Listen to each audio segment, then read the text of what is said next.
Are you struggling with uploading large video files using ServiceStack? You're not alone. Many developers face this challenge, especially when dealing with chunked transfer encoding. Today, we're going to explore how to effectively manage large file uploads while accessing route parameters. I completely understand how frustrating it can be when standard file uploads just can't handle the size of your video files. It's a common issue, and you're definitely in the right place to find a solution.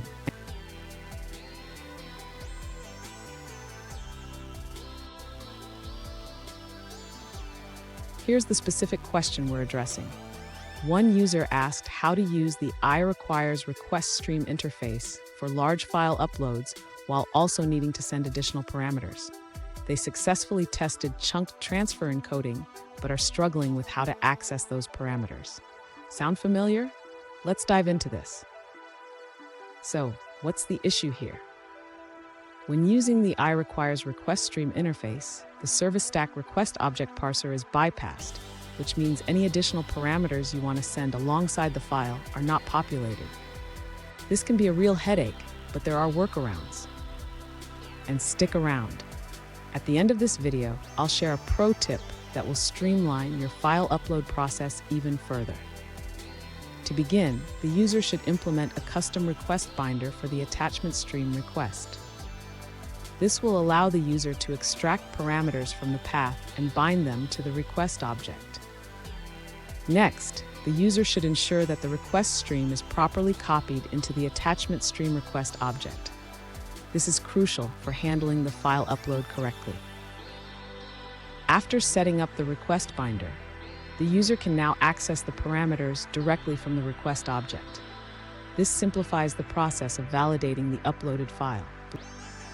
Finally, the user should test the implementation thoroughly. This includes uploading files with various parameters to ensure everything is functioning as expected. Fun fact: did you know that chunked transfer encoding was originally designed to allow data to be sent in a series of smaller pieces? This is especially useful for large files like videos. Now let's look at the answers provided by other users. Another user explored using chunked transfer with custom headers, but found it unsupported in the HT Web Request class and .NET Framework. Their solution involved implementing chunked transfer over TCP, which they found manageable. This approach requires opening a TCP client connection, formatting headers, splitting the stream into chunks, and sending them. Here's the pro tip I promised. Always validate the uploaded file's hash against the expected hash. This simple step can save you from a lot of headaches down the line. And there you have it. You now have the tools to handle large file uploads with chunked transfer encoding in ServiceStack. Remember, implementing these strategies will not only improve your uploads, but also enhance the overall user experience. If you found this video helpful, please subscribe for more tips.